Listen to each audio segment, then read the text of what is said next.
je suis avec Gwenaël, le CEO de Startup, Travis. Alors tu vas nous parler actuellement avec quelle équipe tu travailles et est-ce qu'on a déjà mis en place ce fameux casque qui est très intéressant. Ouais, donc ce casque, on a commencé à le développer avec le CHU de Brest et en particulier en chirurgie vasculaire avec le docteur Baha Nasr.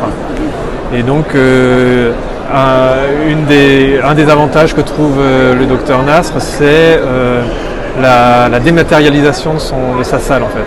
C'est-à-dire qu'en chirurgie vasculaire, vous avez beaucoup d'équipements vidéo, peut-être des ultrasons, des colonnes vidéo, etc. qui prennent beaucoup de place et qui sont généralement assez mal placés dans votre bloc. Exactement. Et avec ce casque, comme on duplique, on clone ces écrans vidéo, grâce au casque, on peut les mettre devant soi, au-dessus du patient ou à côté du patient, pour éviter de se tourner, garder une position ergonomique. En gros, tout ce qui est à l'intérieur du bloc, on peut le mettre aussi dans le casque. C'est ça, ouais.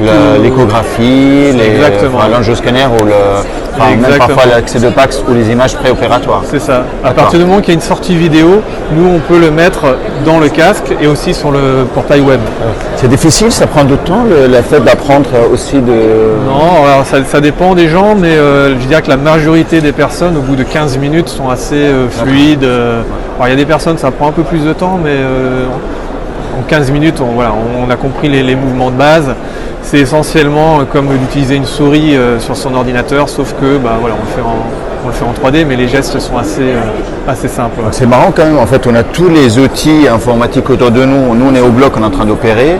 En fait on a les gants, donc j'ai pas de souris. C'est vrai que c'est très intéressant cette idée d'appuyer simplement. Alors ça fait de gain de temps, je pense, énorme. C'est ça, donc on évite tous les allers-retours vers la salle de contrôle par exemple, ou vers même un autre ordinateur qui ne serait pas très loin. Mais au-delà du simple fait de se déplacer, il y a tous ces problèmes de stérilisation en fait. Et donc il faut enlever les gants, remettre les gants, se nettoyer les mains. Ça on évite, puisque c'est sans contact. Exactement, donc en fait, réellement, je peux imaginer, actuellement, je suis en train d'opérer un patient. Alors j'ai oublié une image, j'ai envie de voir quelque chose, alors je me déshabille, je sors, je clique sur l'ordinateur, je dois me laver les mains et réhabiller, donc c'est vrai que ça fait quand même 5-3 minutes. C'est vrai quand même dans cette opération très critique, le temps c'est important, donc c'est hyper utile que je peux manipuler parce qu'on a des souris à côté dans les salles modernes, on a des souris, on a l'accès, mais c'est vrai que les souris souvent, alors c'est difficile et puis c'est pas intuitif comme ça en fait. Surtout qu'on a l'accès d'autres logiciels, je peux accéder même à mon ordinateur, les bases de données et tout ça. Hein. Oui, c'est ça. Donc pour l'instant, ces accès se font essentiellement seulement en vision, enfin on peut voir les choses, mais on travaille sur la prochaine version où on pourra interfacer avec des logiciels tiers. C'est-à-dire que grâce à l'UMIS, vous pourrez prendre contrôle de votre PACS. Le médecin pourra prendre contrôle de tel ou tel logiciel qu'il utiliserait, même non développé par l'UMIS. Ce sera interfacé et contrôlable virtuellement depuis là où on est. C'est ça la force de l'UMIS, c'est d'avoir tous les outils dont on a besoin là où on se tient. On n'a pas besoin de se déplacer ou quoi. Super, très bien. Alors l'autre champ important, c'est la formation.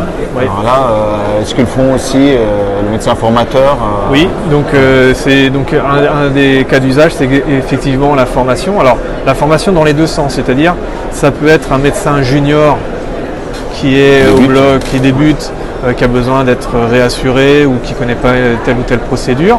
Là, l'expert peut venir lui apporter son expertise depuis son bureau à l'hôpital, voire depuis chez lui. Par exemple, si tu es dans une situation d'urgence, tu es de garde ou quoi, mais tu es chez toi en d'astreinte, quelque chose comme ça, et ben, la personne te contacte et depuis chez toi, tu peux lui apporter cette expertise. Ou ici depuis Dubaï. Ah, exactement. Tu vois, tu es à Dubaï, tu as un collègue qui t'appelle, est-ce que tu pourrais me donner une seconde opinion ou quelque chose? Tu peux faire ça. Donc ça, c'est un des aspects de la formation. L'autre aspect, c'est que tu veux montrer toi comment on fait les choses. Donc c'est pareil, tu utilises le même système, tu es au bloc, tu montres ta procédure, tu montres tes outils, etc.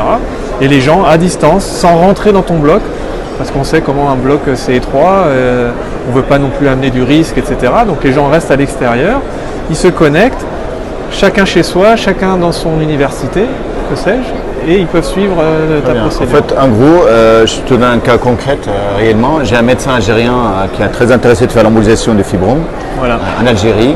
Alors, on a du mal à former parce que moi, personnellement, on a des procédures entre 10 par mois. Alors, il peut venir un jour qu'il n'y a pas de procédure. C'est ça. Alors, lui, il a des malades chez lui. Il ne peut pas venir en France parce que déjà, c'est difficile d'obtenir les malades, c'est difficile, les coûts et aussi le. Donc, à la limite, dans sa salle, il peut être connecté avec cette casque. Et moi, je suis de chez moi. Alors, j'ai l'accès sur l'ordinateur et je peux le guider pour faire toute la procédure de A à Z. Et c'est un médecin qui est quand même radiologue interventionnel, qui fait déjà les gestes de la radiologie. Donc, il a déjà la compétence. Mais là, on est sur l'expertise. Voilà, c'est ça. Donc, l'expertise, on va le guider pour faire le geste en direct. De lui dire, là, tu vas prendre ça, là, tu fais ça, là. Voilà. Donc effectivement, c'est pas pour des médecins néophytes, on est d'accord, mais pour quelqu'un qui a besoin d'une seconde expertise. Et bah oui, voilà, exactement. Il est à Alger dans son bloc opératoire. Il a ce casque.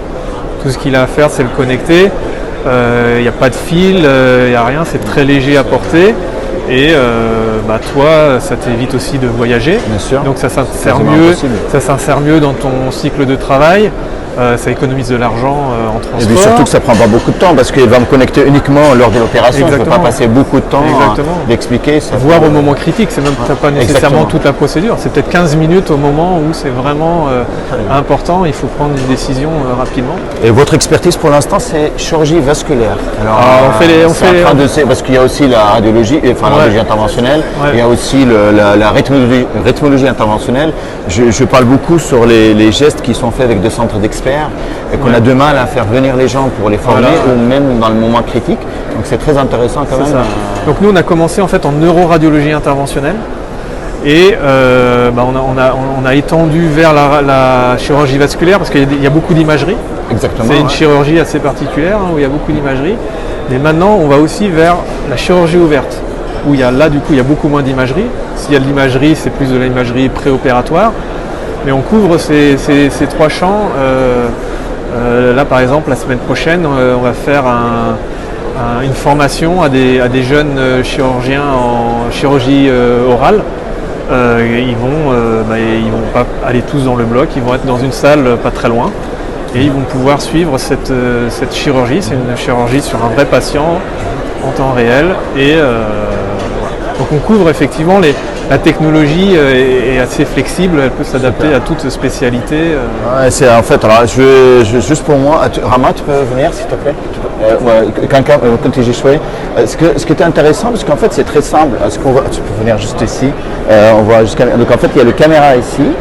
Alors ici, en fait, c'est la partie qu'on voit à l'ordinateur. Ça c'est la partie qu'on voit à l'ordinateur devant nous. C'est ça. On peut le lever comme ça, on peut visualiser, donc c'est pas gênant. On peut voir au travers et on peut se communiquer avec le caméra et le microphone. Vraiment, et c'est très léger. Oui, c'est très léger. C'est bien équilibré aussi, donc il y a la batterie qui est à l'arrière.